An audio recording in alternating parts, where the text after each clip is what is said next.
Okay, so I put out a video saying basically, let me get this off my chest and to answer the questions that were presented as to why the content on my channel is the way it is on my channel. You can go and check out that video here or here. I think it's here. And you can see that video. But in that video, I alluded to a story that I'm going to be doing in this video. And you see by the title what it's going to be about. So, kick that intro.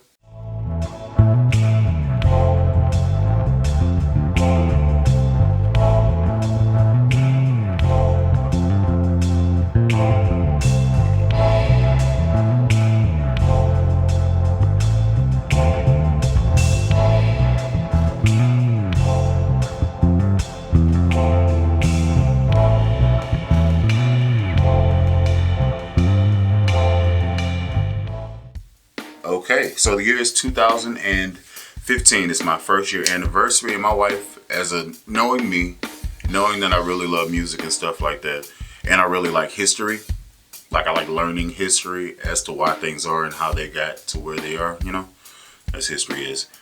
She thought it would be a phenomenal idea to take me to the Memphis Rock and Soul Museum. And I was like, that's cool. That's dope. That's on Beale Street. I've never been down there. Let's go and get it. She surprised me with a trip to the Gibson Factory, which at that time, it was directly across the street from the Memphis Rock and Soul Museum. Now, let's get into the Rock and Soul Museum. It's an exhibition of where the Smithsonian basically has donated memorabilia to the memory of blues, jazz, and rock that kind of birthed the Beale Street scene. So there's a collection from 100 or so years ago to now of, you know, equipment and outfits, different personal items to the people that we listen to on the radio and we listen to on our CDs and tapes, 8-tracks, whatever you listen to your stuff on records. They have their stuff. So I'm flashing stuff on the screen, and actually, let me do this. I'll move it over there so you can have all this area to check that out. Yeah, so her knowing me, it's a really good time. I learned a lot of stuff, took some pictures, stuff like that. Good time, good time, good time. I walked across the street, but let me back up. So we were driving in from Oklahoma, Tulsa. So we drove there, you know, not too bad a drive. And we get there and we're passing down the street and there's a sign on the back that says Gibson. And I was like, is that the Gibson Factory? She's like, I think so. Man, that's cool. So we go to the hotel. I have no clue. No clue. Go to the hotel, get something to eat. Fat, you know, do what we do. And then wake up, go to the Memphis Rock and Soul Museum. Had a great time. Got some more food. Snacking. Then we came back and it was time for us to pretty much dip. Well, we had to walk past the Gibson Factory to get to our car. And she was like, hold on. Just so happened I have 2 tickets to the Gibson Factory tour. I said, shut up. Let's do it. I love you. We go in there. We do the tour. They tell me explicitly, do not record anything that's inside this factory. And I get it for, you know, trademark reasons. And you don't want people seeing your process. And it's a paid for tour. And if you do a video, you're going to release it. Then they don't make money from the tour. I get it. I'm not dumb. I understand. So there is no video from the inside of the factory. But I will say this. I was not allowed to touch anything in that factory. Much to my chagrin. I think I used that right. I wasn't happy with it. Because they had, at the time, I was infatuated with Thunderbirds. This is before I got the Gothic Thunderbird that I have here in this picture. It's a good time. for the time being. She did what she did. I've moved on since then. But more importantly, they had a 5-string Thunderbird. Okay, this is before they started doing the reverse neck and before they started trying to re-engineer all the stuff.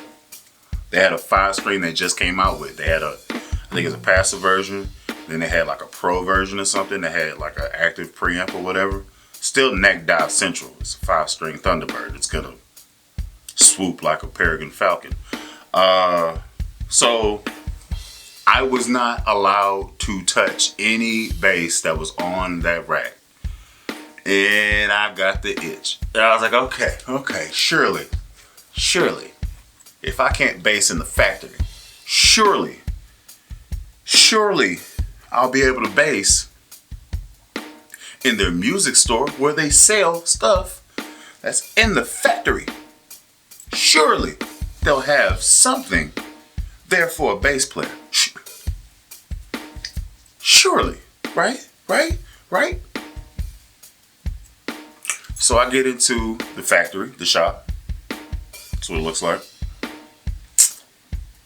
And I see this whole spread, all types of stuff. This particular instrument right here retailed for $9,495. And I immediately said, why?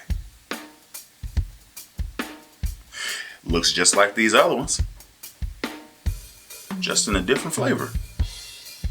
I'm sure guitar people are like, no, that's different. It has the P90 with the 2 singles, and it gives a more rich tone. It's overwhelmed pickups, and it's a special wiring on the Strat. It's push-pull for pickup tapping and stuff like that. So you can have a humbucker in the back and front, and it gets more of a clean tone.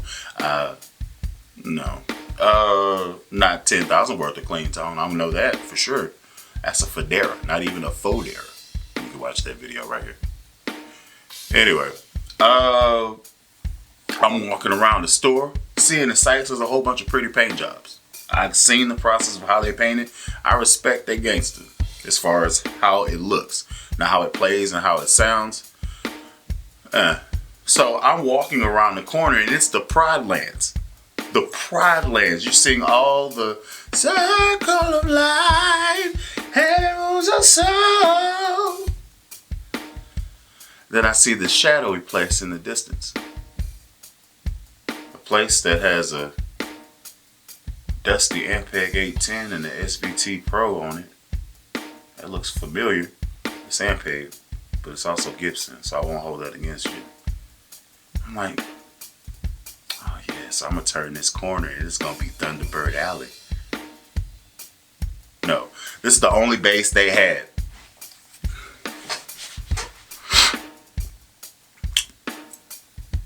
Ampeg 810 SVT, and all they had was this bass right here. The whole shop, one bass. Thus began my hatred of that bass. I had not played it. I've seen it, thought it looked stupid initially, put it on me, little kickstand. It was stupid. And I don't care if you like the bass, you can like your bass. I think it's stupid. So there's that. That's why I don't like that bass. That's the very beginnings of it. That's why, because it's tied to a memory that I don't also like. So I asked the question to the person that was leading the tour as he was walking to this blue piano that was right here that we couldn't touch as well. You can't touch that, but it's in the middle of the floor, not chained off, just a note on it, don't touch. Hey man, where's the dang basses at, brother? And he was like, oh, they're over there in the corner. You mean that one little slab of wood with some strings on it? And he was like,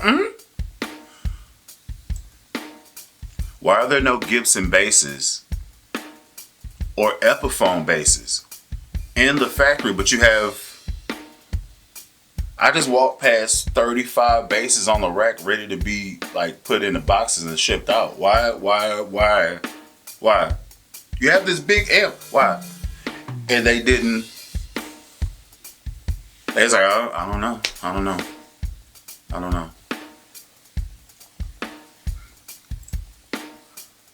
phenomenal. Erica seen how upset I was. So we then exited after the tour.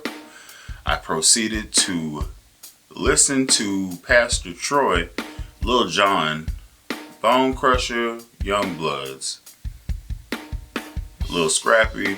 I just went to a dark place into the 2004 to 2006 era and just kind of just spammed the music of the time. Remember when Atlanta took over the rap scene?